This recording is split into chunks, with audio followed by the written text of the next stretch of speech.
Hello and welcome everyone. Till now we were discussing about the hemorrhage according to the etiology. Okay, we were discussing the physiological and pathological hemorrhage. Okay, so we were discussing the according to the etiology hemorrhage. ठीक है, तो that was of the physiological hemorrhage and pathological hemorrhage.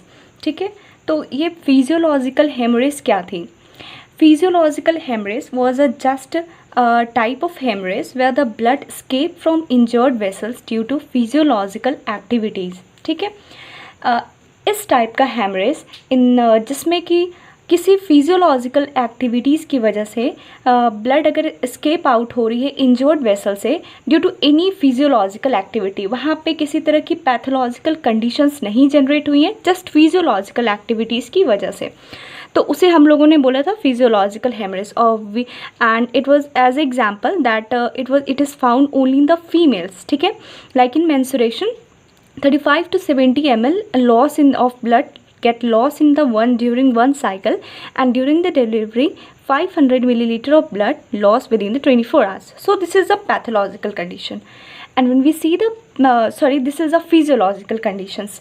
When we see the pathological conditions, that is a pathological hemorrhage, there is a escape of blood from injured vessels due to any disorder. Okay, किसी disorder की वजह से, किसी pathological डिज़ॉर्डर्स की वजह से जब blood loss होगा वो पैथोलॉजिकल हेमरेज हो जाएगी. इसका एग्जांपल्स हम लोगों ने देखा था. एक्सीडेंटल ट्रॉमा सबसे बेस्ट एग्जांपल है, ये एक पैथोलॉजिकल कंडीशन है, किसी भी तरह की चोट लगना. And next was a surgical trauma during surgery if there is any type of loss of blood और escape of blood. And third was a diagnostic trauma, and we gave the example of the angiography. Angiography क्या है? It is just a X-ray of blood vessels. ठीक है, ये just X-ray of blood vessels है जिसमें कि हम study करते हैं जो भी आर्टरीज ब्लॉक्ड हैं या फिर enlarged आर्टरीज हैं या फिर malformed आर्टरीज हैं. ठीक है, तो ये किसी भी पार्ट्स, बॉडी पार्ट्स में ये जा सकती हैं, लाइक ब्रेन में, हार्ट में, एब्डोमेन में. ओके, तो इस कंडीशंस में क्या होती है, कुछ ब्लड वेसल्स रप्चर हो जाती हैं during this diagnostic. Okay, diagnosis that is called angiography. तो फिर एक होती है फिर आइट्रोजेनिक ट्रॉमा होती है. आइट्रोजेनिक ट्रॉमा क्या होती है? It is generally induced by the dentist activities during the dental problems. We have some during the dentist activities there is some blood loss, so that comes under the iatrogenic trauma. Now we will describe the next divisions of the hemorrhage, and this is the hemorrhage according to the nature. That's the here external hemorrhage and internal hemorrhage. Okay, so what is external hemorrhage? External hemorrhage क्या होती है? It is escape of blood from injured blood vessels due to breakdown of skin or mucous membrane. Okay, जब skin और mucus membrane का breakdown होता है, what is skin? तो skin एक it is a protective layer. जब ये break down कर जाती है और उसमें हमें ब्लीडिंग विजिबल होती है हमारी स्किन से, that is external haemorrhage. And in case of internal haemorrhage that is the escape of blood from injured vessels in extra vascular area. ठीक है, what is extra vascular area? तो extra vascular area क्या है? जो भी spaces surrounding the sales हैं या फिर tissues, the spaces surrounding the cells and tissue, that is called interstitial space, that is known as extravascular area. ठीक है, जो भी स्पेस टिश्यू या सेल्स के सराउंडिंग है वो हो गई extravascular area, and that will result in no bleeding appearance or on the skin or the body surface. Obviously ये स्किन को रप्चर नहीं कर रही है, that is residing beside the skin, तो that will be not visible. Okay, that will reside beside the skin only. ठीक है, now we will see the examples of external hemorrhage and internal hemorrhage. And before that we have to know that why the blood is visible. Okay, तो blood हमें appear क्यों होती है outside the skin? It is because जो हमारी blood जो move करती है that is due to pressure difference की वजह से, because we know that any fluid move from higher pressure to the lower pressure. So in the case of the blood also here blood moves from higher pressure to lower pressure. Okay. तो जिसकी वजह से हमें blood visible होती है, appear होती है outside the skin. तो ये ऐसे होता है कि जो हमारा एक्सटर्नल इन्वायरमेंटल प्रेशर है, we know that is 760 mmHg, ओके। और जो हमारे इंटरनल ब्लड में जो प्रेशर है वो 850 mmHg होती है, that is too high. So in this way blood moves from our blood vessels to our external environment, okay. तो ये ब्लड की हो गई प्रेशर 850 mmHg और ये जो एक्सटर्नल हमारा इन्वायरमेंटल प्रेशर है 760 mmHg। वही when we that same conditions what happens when we go up, for example at to the high altitude, what happens at a high altitude क्या होता है, जो हमारी इन्वायरमेंटल प्रेशर है, external pressure, external environment pressure, external environment pressure जो कि 760 mmHg है। तो जब हम when we go to high altitude, जब हाई एल्टीट्यूड पे जाते हैं उसमें क्या होता है, हमारी जो इन्वायरमेंटल प्रेशर है वो काफ़ी कम हो जाती है, जिसकी वजह से क्या होता है ब्लड ईजिली रप्चर हो जाता है। तो वहाँ पे ब्लड वेसल्स की ईजिली रप्चर होने के चांसेस ज़्यादा होते हैं एट हाई एल्टीट्यूड। और सेम उसके opposite when we go inside the earth, और इसकी सेम कंडीशन जस्ट अपोजिट हो जाती है। वहाँ पे हमारा external pressure that is environmental pressure वो काफ़ी कम हो जाता है, जो कि काफ़ी हाई हो जाता है, सॉरी नॉट कम हो जाता है, दैट बिकम्स टू हाई। जो हमारा इंटरनल प्रेशर है, एक्सटर्नल प्रेशर है वो काफ़ी हाई हो जाता है, जिसकी वजह से क्या होता है हमारी ब्लड वेसल्स वहाँ रप्चर नहीं होती हैं, ठीक है। तो ये थे हो गए जो जिसकी वजह से ब्लड फ्लो करता है, ठीक है। Now will see the examples of the external haemorrhage. तो जो हमारा फर्स्ट एग्जांपल है in case of external haemorrhage, and we will be dealing all these terms in detail, and first one is epistaxis, epistaxis, spelling may mistake there, and second one is TAXSIS it is, and second one is hematemesis,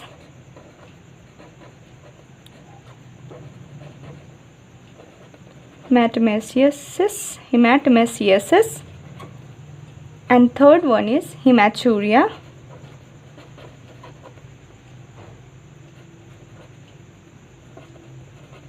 and here the fourth one hematochezia,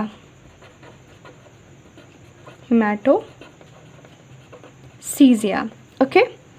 And next we have to study in external hemorrhage is colporasia,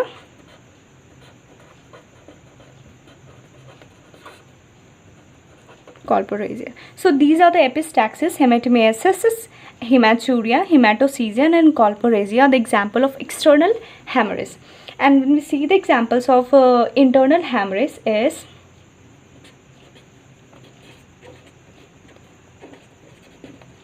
petechiae, purpura, ecchymosis,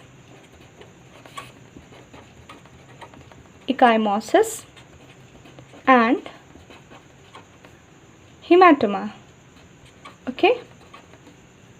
So let's deal each and every terms of the external hemorrhage and internal hemorrhage in detail, okay. So here the external hemorrhage, first example epistaxis. तो external haemorrhage में we obviously no कि इसमें हमारी स्किनो mucus membrane का breakdown होगा और हमें bleeding visible होंगी इसमें, ठीक है। तो एपिस्टैक्सिस जो इसका फर्स्ट एग्जांपल है, तो व्हाट इज़ एपिस्टैक्सिस, तो when blood vessels damage inside the nasal cavity, okay. जब नेज़ल कैविटी के इनसाइड की ब्लड वेसल्स डैमेज हो जाती हैं और हमें ब्लीडिंग अपीयर होती है, may be from the mouth और फ्रॉम द नोज़, ओके। अगर नोज़ की नेज़ल कैविटी के अगर ब्लड वेसल्स रप्चर होती हैं, या तो ओबियसली हमें वो माउथ के थ्रू अपीयर होंगी या फिर वो नोज़ के थ्रू आउट होंगी, ठीक है। तो ये जो एपिस्टैक्सिस है ये दो पार्ट्स में डिवाइडेड है। First one is anterior epistaxis and posterior epistaxis, ठीक है। तो एंटीरियर एपिस्टैक्सिस मीन्स ये नोज़ के लिटिल्स एरिया एक से ये यहाँ से ब्लड आउट होती है, और जो पोस्टीरियर एपिस्टैक्सिस है यहाँ पे ऊड्रप्स एरिया से. So what is the Littles area? It is this depicted part. This is a designated here. This is a part called the little's area. As a whole, this is a nasal cavity, okay, and here 5 arteries anastomose with each other. That is a little's area, okay. So here this little's area forms the main area of the bleeding, and this combine the 5 arteries. So little's area's 5 arteries are posterior ethmoidal arteries, number 1, anterior ethmoidal arteries, anterior and posterior ethmoidal arteries, that combines 2, and third one is a sphenopalatine artery, fourth superior labial artery, 5 greater palatine artery. These combinedly anastomose with each other and form the little's area. So that forms the area of bleeding in the area called the little's area. ठीक है, ये Littles area होती है nasal cavity की, जहाँ से bleeding होती है. और पोस्टीरियर एपिस्टैक्सिस जो होती हैं ये भी नेज़ल कैविटी की पार्ट है, ये लैटरली पोस्टीरियर में लैटरली प्रेजेंट होती हैं. ठीक है, तो इस एरिया को हम ऊड्रप्स एरिया कहते हैं, और ये जो होती है ये वेनस प्लेक्सस है. ठीक है, ये जो पोस्टीरियर एपिस्टैक्सिस होने का रीज़न क्या है? ये है hypertension. So what is hypertension? तो posterior epistaxis occurs due to hypertension. Hypertension क्या है? Force of blood against arterial wall is too high. Hypertension तब क्रिएट होती है जब किसी भी आर्टेरियल वॉल में फोर्स ऑफ ब्लड काफ़ी हाई हो जाता है. ठीक है, तो दैट इज़ अ हाइपरटेंशन. तो ये था हमारा epistaxis. Now the next example of external haemorrhage is haematemesis. Okay, What is hematemesis? Hematemesis is a vomiting of blood. ठीक है, vomiting of blood, तो obviously वो blood लंग्स से नहीं, वो ब्लड वॉमिटिंग अगर हो रही है तो कहीं ना कहीं वो इसमें हमारे GIT इन्वॉल्व है. That is a from upper GIT. ठीक है, सो ये वॉमिटिंग ऑफ ब्लड किस वजह से हो सकती है? That may be stomach cancer, okay, and that may be haemorrhoid gastritis. ठीक है, अगर गैस्ट्राइटिस है या फिर देखो हेमोरॉइडल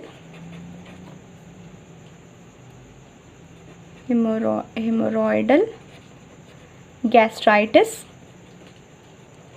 इन वजह से हमें GIT अपर GIT से ब्लड होकर माउथ से वो आउट होती हैं. ठीक है, ये हेमाटोमेसिस की एग्जांपल हो गई. नाउ द नेक्स्ट टर्म जो है वो हमारा वो है haemoptysis. What is haemoptysis? It is a coughing of blood. Okay, so what happens generally? Patient get generally confused with the either they get in the both the condition, they get confused with the hematemesis and hemoptysis. ठीक है, generally यहाँ पे confusion होता है क्योंकि दोनों की conditions में ब्लड माउथ से ही आउट होती है, but patient doesn't get actually from where the blood is coming out. ठीक है, वहाँ पे हमें एग्जैक्टली पता नहीं चल पाता है blood actually. Sometimes we don't understand, okay, so that creates we confuse between the hematemesis and hemoptysis. So what is hemoptysis? Hemoptysis is actually coughing of blood. We get confused because in both the cases blood comes out from the mouth only. ठीक है, तो coughing of blood किस वजह से होती है? अगर capillary damage हो रही हैं रिस्पायरेटरी ट्रैक्ट की, या फिर TB है, या फिर लंग कैंसर की वजह से, या फिर there is a chronic bronchitis. ठीक है, and in the case of eosinophilia, emphysema and COPD. ठीक है, इस्नोफीलिया में क्या होता है ना, जहाँ की ब्लड वेसल्स वीक होती है वो खुद ब खुद रप्चर हो जाती है, तो वो हेमरेज वो वहाँ से ब्लड आउट होती है. तो ये था हेमोप्टाइसिस.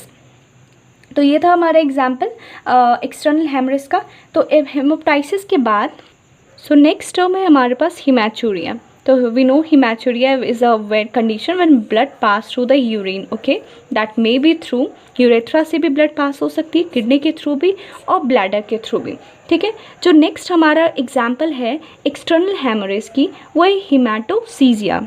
वो है haematochezia. Okay, so what is haematochezia? तो हीमेटोसीजिया क्या होती है, जब ब्लड जो होती है वो लोअर जीआईटी ट्रैक्ट से पास आउट होती हैं, फॉर एग्जांपल एनएस के थ्रू, ऑब्वियसली वो एनएस के थ्रू ही पास होंगी, that is because of from the lower GIT. और ये कंडीशंस कब तब क्रिएट होता है, अगर patient is suffering from piles, okay, और फिशर, रेक्टम कैंसर या फिर प्रोलैप्स। सो और जो वी हैव लर्नड ऑलरेडी, ठीक है, हीमेटोमेसिस वी हैव सीन, जहाँ पे कि ब्लड जो थी वो अपर जीआईटी ट्रैक्ट से पास हो जाती थी, वो थी हीमेटोमेसिस। और ये हमारी हीमेटोसीजिया, जहाँ से लोअर जीआईटी की ब्लड पास होती है थ्रू एनएस, ठीक है। ये फीसर की वजह से हो सकता है, पाइल्स की कंडीशंस में, रेक्टम कैंसर और प्रोलैप्स के कैंसर में, ठीक है, कंडीशंस में। जो हमारे फिफ्थ एग्जाम्पल है एक्सटर्नल हेमरेज के, वो है कॉल्पोरेजिया, कॉल्पोरेजिया, ठीक है। तो कॉल्पोरेजिया क्या होता है, ये जनरली फीमेल जेनाइटल ऑर्गन से अगर एबनॉर्मल ब्लड फ्लो हो रही है तो इस कंडीशंस को कॉल्पोरेजिया कहते हैं। एग्जाम्पल, जैसे जनरली ब्लड एक मेंस्ट्रुएशन साइकिल में generally 70 millilitre of blood pass होती है, अगर ब्लड लॉस जो हो रही है मोर देन 70 मिलीलीटर हो रही है, ठीक है, विद इन वन साइकिल, तो ये कॉल्पोरेजिया का कंडीशंस आ गया, ठीक है। अब जो नेक्स्ट हम लोग पढ़ने वाले हैं that is a internal haemorrhage, ठीक है। तो इंटरनल हेमोरेज क्या था, जिसमें ब्लीडिंग हमें अपीयर नहीं होंगी, वो स्किन के इनसाइड ही रिसाइड कर जाएंगी। For example that will reside in extra vascular area, ठीक है, जो भी सेल्स और टिश्यूज़ के स्पेस सराउंडिंग। तो इसका फर्स्ट एग्जांपल था पेटिके, ठीक है, it's first example was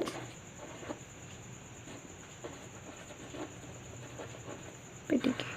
So what is petechiae? It is a basically it is a type of tiny dots type hemorrhage, ठीक है। It is a एक छोटा सा tiny dot type का hemorrhage है, बिल्कुल भी सीवियर टाइप का नहीं है ये, इसकी सरफेस एरिया भी काफ़ी कम होती है। So let's write here it। तो ये पेटिके जो होती है ये टाइनी डॉट टाइप हेमरेज है, ठीक है, ओके, बिल्कुल टाइनी डॉट टाइप, और इसकी surface area less than 0.5 centimetre होती है, एंड इसमें नो हीमोडायनेमिक इफेक्ट, जो भी सर्कुलेशन से रिलेटेड है, सर्कुलेशंस, ब्लड फ्लो के सर्कुलेशंस, उसमें किसी भी तरह की इफेक्ट हमें देखने को, ब्लड फ्लो की किसी भी तरह की, ब्लड फ्लो में किसी भी तरह की प्रॉब्लम्स देखने को नहीं मिलती हैं, ठीक है।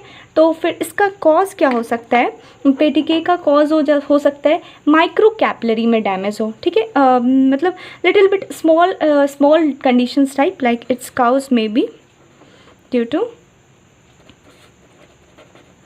Damage in damage of micro capillary, okay, कि माइक्रो कैपिलरी के डैमेज होने से इसमें ये इफेक्ट हमें देखने को मिल सकती है। और जो इसमें कलर होती है, जो भी ये हेमरेज की कलर होती है, वे पर्पल कलर की होती है, ठीक है, पर्पल कलर, ठीक है। तो ये था हमारा पेटिके। अब जो हमारा नेक्स्ट टर्म है वो है परप्यूरा। जो नेक्स्ट टर्म है right here, the second one is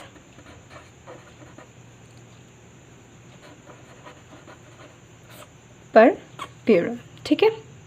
तो परप्यूरा की जो हेमरेज होती है, इसकी साइज़ जो रेंज करती है, साइज़ ऑफ हेमरेज जो होती है ये 0.5 to 2 सेंटीमीटर होती है, ठीक है, जो कि काफ़ी, इससे थोड़ी सी बड़ी अमाउंट में हो गई, थोड़ी सी इसकी साइज़ ज़्यादा हो गई। और इसमें क्या होता है, ब्लड डिपॉजिट अंदर द, जो भी ब्लड होता है ओब्वियसली वो डिपॉजिट हो जाते हैं, blood deposit under skin, okay, इसमें ब्लड डिपॉजिट अंदर।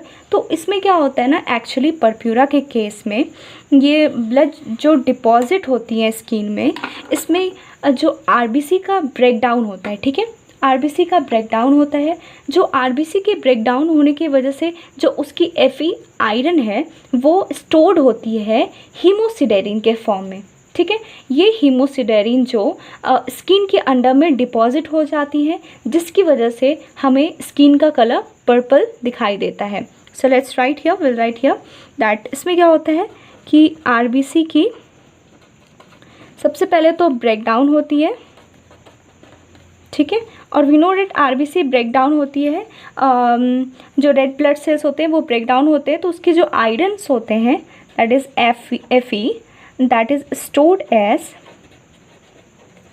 Fe is stored as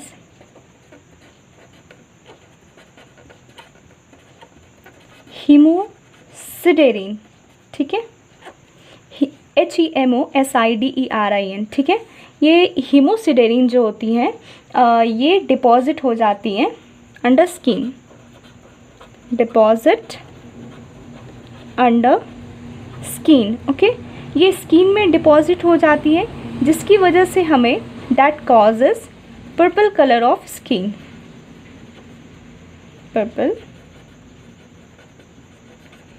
colour of skin, ठीक है। और जो इसकी कॉज होगी, पर्प्यूरा की जो कॉज होगी बेसिकली ये डेफिशिएंसी ऑफ प्लेटलेट्स की वजह से होगी, ठीक है। एंड वी नो डैट जो प्लेटलेट्स होती हैं ये ब्लड क्लॉटिंग में हेल्प करती हैं, ये क्लॉट फॉर्म करती है। और डेफिशिएंसी ऑफ प्लेटलेट्स को हमें पता है थ्रोम्बोसाइटोपेनिया भी कहते हैं, ठीक है, दैट इज थ्रोम्बोसाइटोपेनिया, ओके। तो थ्रोम्बोसाइटोपेनिया होने की वजह से पर्प्यूरा देखने को मिल सकता है। तो पर्प्यूरा के बाद will come to the next term that is a ecchymosis. तो इकाइमोसिस में जो सरफेस एरिया या फिर साइज़ ऑफ हेमरेज जो होती है वो थोड़ी बड़ी होती है। ये पर्प्यूरा और पहले तो पेडिके की स्मॉल डॉट लाइक होती है जो कि लेस देन 0.5 होती है, पर्प्यूरा की 0.5 to 2 सेंटीमीटर। और जो इकाइमोसिस के कंडीशन में जो इसकी सरफेस एरिया होती है ये 2 to 5 सेंटीमीटर होती है। तो let's write here surface area of what haemorrhage is 2 to 5 centimetre, okay. तो इसमें क्या होता है, इसमें भी हेमरेज है ऑब्वियसली, तो इसमें जो आरबीसी जो होती है हीमैटिन में कन्वर्ट हो जाती हैं, ठीक है। आरबीसी जो होती है कन्वर्ट हो करके that is convert into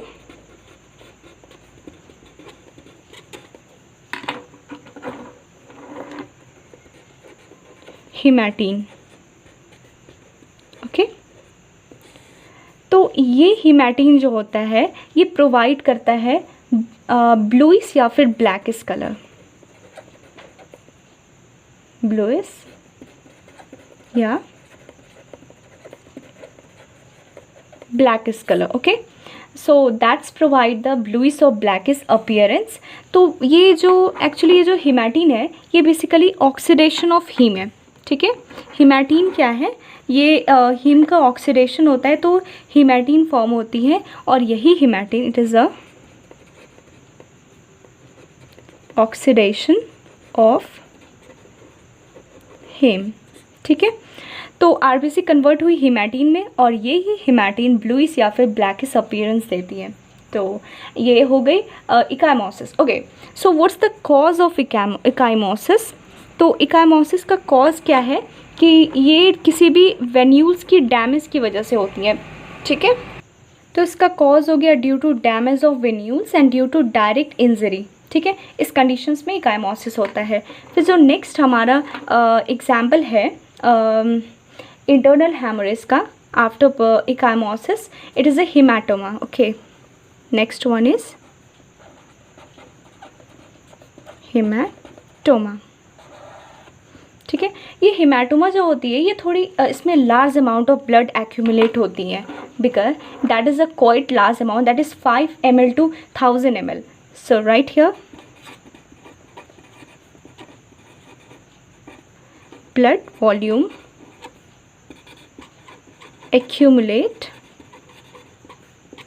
5 milliliter to 1000 milliliter, जो कि काफ़ी लार्ज अमाउंट में होती है। लार्ज अमाउंट एक्यूमुलेशन इन टिश्यू स्पेस, जॉइंट स्पेस में या फिर बॉडी कैविटी में, सीरस कैविटी में या फिर ब्रेन कैविटी में। तो इसमें एक्यूमुलेशन होगी large amount in tissue space में, बॉडी कैविटी में, सीरस कैविटी में एंड ब्रेन कैविटी में। तो ये था हमारा इंटरनल हेमरेज का example. Now we will see the next division of the haemorrhage. So that is a hemorrhage according to the time duration. That was primary hemorrhage, secondary hemorrhage and reactionary hemorrhage. Okay, so we will see that now. So what is a primary hemorrhage? Primary hemorrhage, it is a type of bleeding from injured vessels just after agent exposure. किसी भी तरह की agent exposure हुई है, suppose चोट लगी है, तो वो just we don't have to just wait for after any cut और injury that yes we are waiting for the blood to come out. It just happen suddenly. ठीक है, किसी भी इंजरी, किसी भी कट या फिर किसी भी सीवियर चोट के बाद जो ब्लड एक्सपोज होती है वो काफ़ी जल्दी होती है, सडन होती है. ठीक है, तो ये था हमारा प्राइमरी हेमरेज. तो इसका जस्ट एग्जाम्पल हो गया ट्रॉमा. ऑब्वियसली किसी भी तरह की ट्रॉमा या चोट जिसे कहते हैं कि वजह से हमें bleeding injured from just after agent exposure. Second है रिएक्शनरी हेमरेज. रिएक्शनरी हेमरेज में क्या होती है, जो ब्लीडिंग अपीयर होती है इंजर्ड वेसल से वो 12 to 24 आवर्स में होती है. ठीक है, आफ्टर 12 और 24 आवर्स के बाद. सपोज हाइपरटेंशन के केस में तो ये होती है, इसमें रिएक्शनरी हेमरेज क्या होती है, एक हाइपरटेंशन की वजह से होती है. तो हाइपरटेंशन एक कंडीशन है जिसमें force of blood against arterial wall बहुत ज़्यादा हाई हो जाता है. When force of blood against arterial wall is too high, when force of blood against arterial wall is high. मतलब ब्लड वेसल्स पे आर्टरीज जो फोर्स ऑफ ब्लड है ये काफ़ी ज़्यादा जब आर्टरीज़ के वॉल्स पे फोर्स लगाती है, ये हाइपरटेंशन कंडीशंस क्रिएट होता है जिसकी वजह से ऑब्वियसली ब्लड प्रेशर बढ़ेगी और कैपिलरीज आर्टरी ये क्या होंगी, डायलेट हो जाएंगी. ठीक है, और आफ्टर 12 आवर्स क्या होगा, हमें ब्लड फाइनली अपीयर होंगी. तो ये conditions totally that takes to about 12 to 24 hours. तो ये हाइपरटेंशन के कंडीशंस में होते हैं रिएक्शनरी हेमरेज. और जो सेकेंडरी हेमरेज है, in this bleeding appear after 7 days और we can say 6 to 8 days में, कभी कभी 6 to 8 days में भी हमें ब्लड अपीयर होता है. ये होता है जनरली विटामिन के की डेफिशिएंसी की वजह से. ओके, तो वी नो डैट विटामिन के जो होती है ये ब्लड क्लॉटिंग में हेल्प करती हैं और ये प्रोथ्रोम्बिन प्रोड्यूस करती हैं जो कि क्लॉटिंग फैक्टर्स है, ब्लड क्लॉटिंग में हेल्प करते हैं. तो अगर इसकी डेफिशिएंसी हो जाती है तो ये काफ़ी स्लो होगा और हमें ब्लड धीरे धीरे कुछ दिनों के बाद after 6 to 8 days will have the appearance of the bleeding. Okay, so that was about the haemorrhage according to the time duration. So that was according to the time duration, and next will be our according to the blood vessels. See here, that was our whole. Now we will be dealing about the hemorrhage according to the blood vessels. ये क्या होंगी, arterial hemorrhage, capillary hemorrhage and venous hemorrhage. ठीक है, तो first one जो है वो arterial hemorrhage. ठीक है, तो arterial hemorrhage क्या होती है, इसमें bleeding from injured artery, that is a bleeding. We see here the bleeding from injured artery. Okay, इसमें इंजर्ड आर्टरी से ब्लीडिंग हमें अपीयर होती है और इसका ब्लीडिंग ड्यूरेशन काफ़ी शॉर्ट होता है. Bleeding duration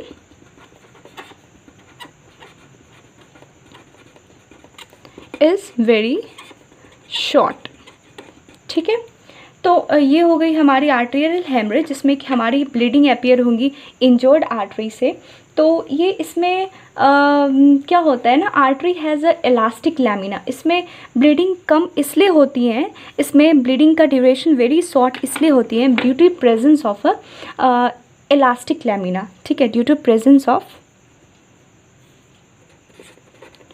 to elastic lamina. What happens, elastic lamina क्या करती है, ये इलास्टिसिटी प्रोवाइड करती है और ये वैस्कुलर जो वॉल है इसको कोलैप्स होने से प्रिवेंट करती हैं. ठीक है, that elastic lamina provide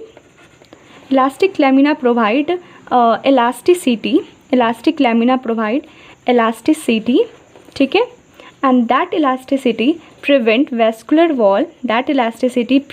vascular wall to collapse. तो इसकी वजह से क्या होती है, हमारी जो आर्टरीज़ में जो हेमरेज होते हैं वो काफ़ी कम देखने को मिलती हैं। That prevent vascular wall from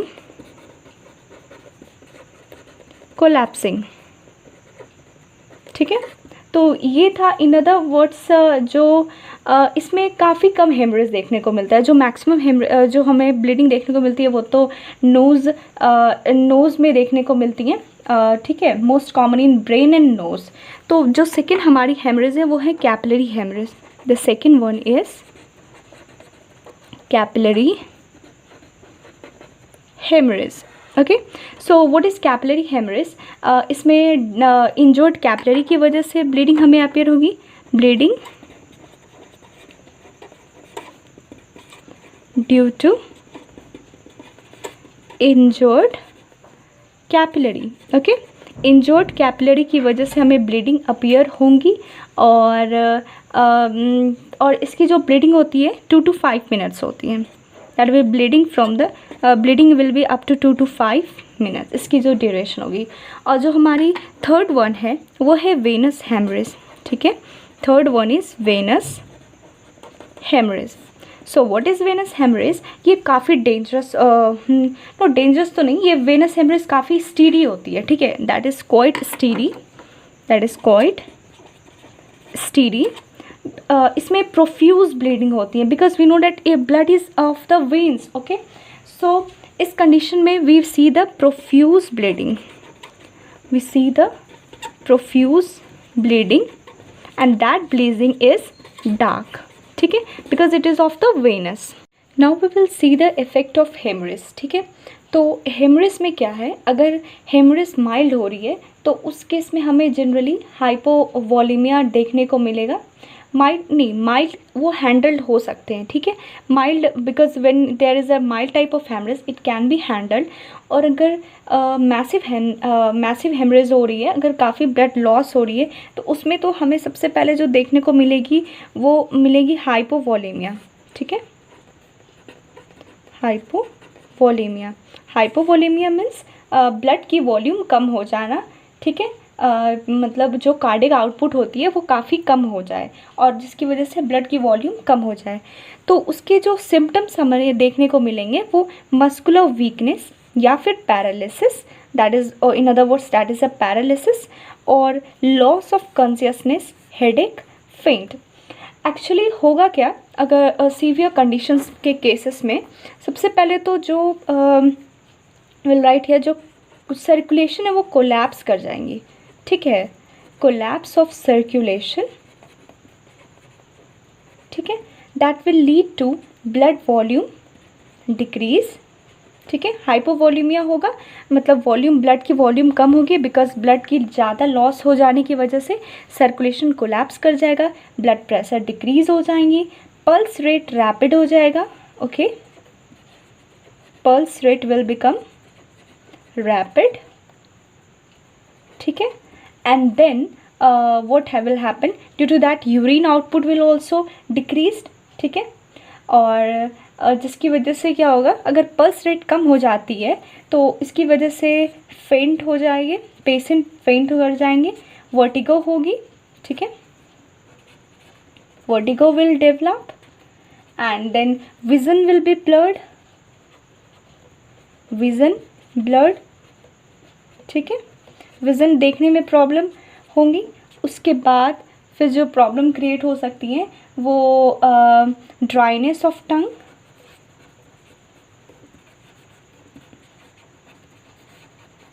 ठीक है, तो वर्टिगो हो गई, जैसे फेंट के पहले का कंडीशन चक्कर आना। तो these are the effect of haemorrhage.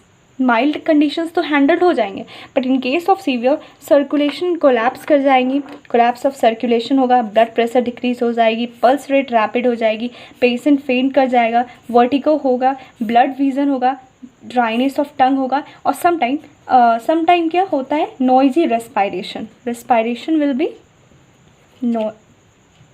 NOIS, sorry, this is noisy respiration। ठीक है, noisy respiration। तो ये थी इफेक्ट ऑफ हेमरेज।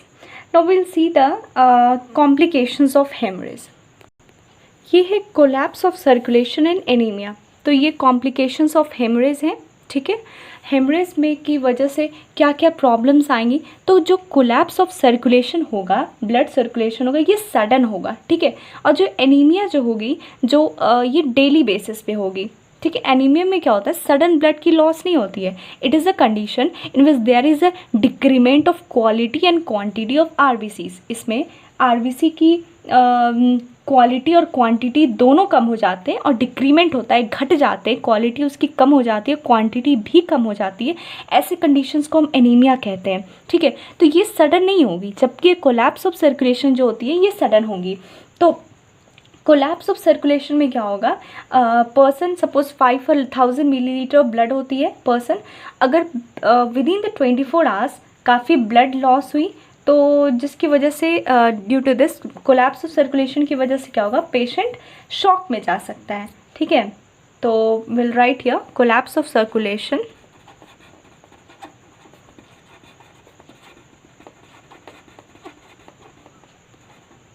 सर्कुलेशन होगी जिसकी वजह से क्या होगा, ब्लड प्रेशर डिक्रीज होगा ऑब्वियसली।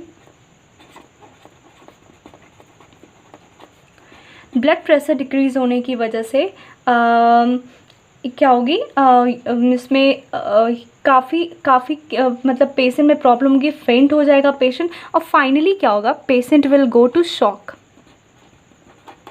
Patient in shock.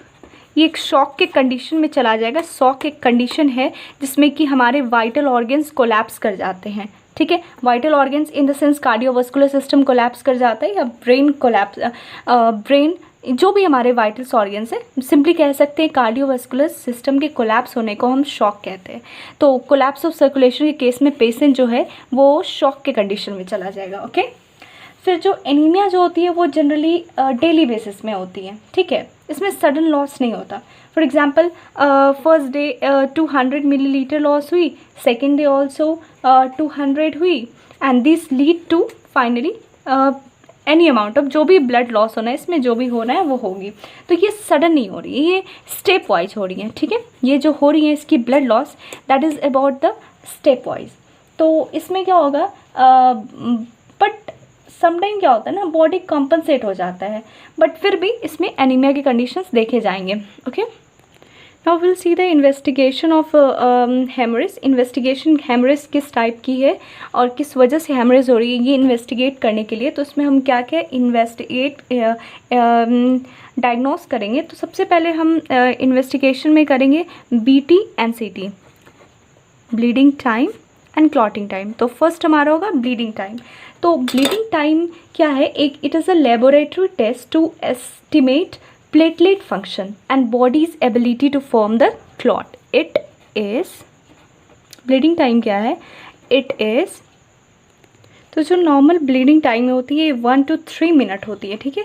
तो ये ब्लीडिंग टाइम की टेस्ट करते हैं, BT टेस्ट करते हैं। It is a laboratory test to estimate the platelet function, okay, platelet के फंक्शन को एस्टिमेट करने के लिए, and body's ability to form clot, okay.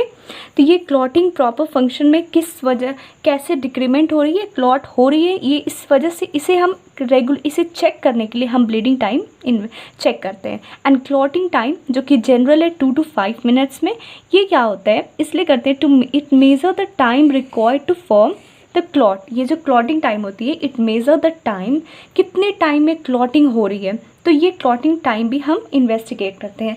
और जो थर्ड थिंग जो हम इन्वेस्टिगेट करते हैं वो ओके, ये जो क्लॉटिंग टाइम है ये हम बाय कैपिलरी ट्यूब मेथड से करते हैं, बाय कैपिलरी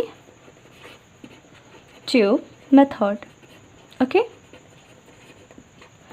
एंड जो CT टाइम है ये इफ़ेक्ट होती है कैल्शियम लेवल की वजह से। वी नो डैट कैल्शियम एक क्लॉटिंग फैक्टर है, तो इसकी वजह से क्लॉटिंग टाइम इफ़ेक्ट होती है, ओके। और विटामिन K की वजह से भी, जो विटामिन K होती है ये प्रोथ्रोम्बिन प्रोड्यूस करती है, and we know that prothrombin ये भी एक ब्लड क्लॉटिंग फैक्टर है। तो ये हम bleeding time, and third one जो होगी हमारी इन्वेस्टिगेशन वो होगी PT, that is prothrombin time, prothrombin time. Okay, ये हो गई प्रोथ्रोम्बिन टाइम। ये इसकी जो जनरली टाइमिंग होती है प्रोथ्रोम्बिन टाइम की, ये होती है 14 to 16 सेकेंड। ठीक है, तो फिर हम जो इसमें डायग्नोस करते हैं वो करते हैं total platelet count, total platelet count करते हैं because it forms the clot and we know okay, जो इसकी नॉर्मल वैल्यू है, नॉर्मल रेंज है 1.5 lakh to 4 lakh okay per m. ये हो गई प्लेटलेट काउंट। एंड फिर हम इसमें मेज़र करते हैं सीरम कैल्शियम। सीरम कैल्शियम भी इन्वेस्टिगेट करते हैं, serum calcium to measure the amount of calcium in blood. जो इसकी नॉर्मल वैल्यू होती है वो होती है 8.5 to 11.5 mg पर डेसीलीटर। ओके, ठीक है। और वी नो डैट कैल्शियम जो होती है ये कैस्केड कैल्शियम जो होती है ये कैस्केड फॉर्म करती हैं क्लॉटिंग में। Cascade, it is a coagulation cascade form करती है कैल्शियम। ठीक है, और फिर हम इसमें SGPT की भी टेस्ट करते हैं। ठीक है, इट इज़ जो कि SGPT एक नॉन फंक्शनल एंजाइम है। जब लीवर सेल्स डैमेज होते हैं तो ये रिलीज़ होती हैं। तो जब वी नो डैट जितने भी हमारे क्लॉटिंग फैक्टर्स हैं वो लीवर से फॉर्म हो रहे हैं। ठीक है, तो it is also necessary. 6 is SGPT test. जो नॉर्मल SGPT की वैल्यू होती है 5 to 40 IU पर लीटर। ठीक है, नेशनल यूनिट पर लीटर। तो SGPT की टेस्ट क्यों करते हैं? तो SGPT जो होती है ये एक नॉन फंक्शनल एंजाइम है। It is a non functional enzyme. Okay, SGPT एक नॉन फंक्शनल एंजाइम है और ये इंक्रीज़, अगर ये बढ़ी हुई है SGPT, सपोज SGPT अगर बढ़ी हुई है, SGPT बढ़ी हुई है तो इसका मतलब लीवर सेल्स का डिस्ट्रक्शन हो रहा है। तो ये नॉन फंक्शनल एंजाइम है जो कि लीवर में प्रेजेंट होती है। तो इसका मतलब हुआ कि destruction increase in destruction of liver cells. और वी नो दैट लीवर्स में हमारे लीवर में हमारे क्लॉटिंग फैक्टर्स फॉर्म होते हैं। ठीक है, तो यानी क्लॉटिंग फैक्टर फॉर्म नहीं हो रहे, that's why we diagnose the SGPT। That is so that means clotting factor not forming. ठीक है, इससे हम इसमें SGPT की भी इन्वेस्टिगेशन करते हैं।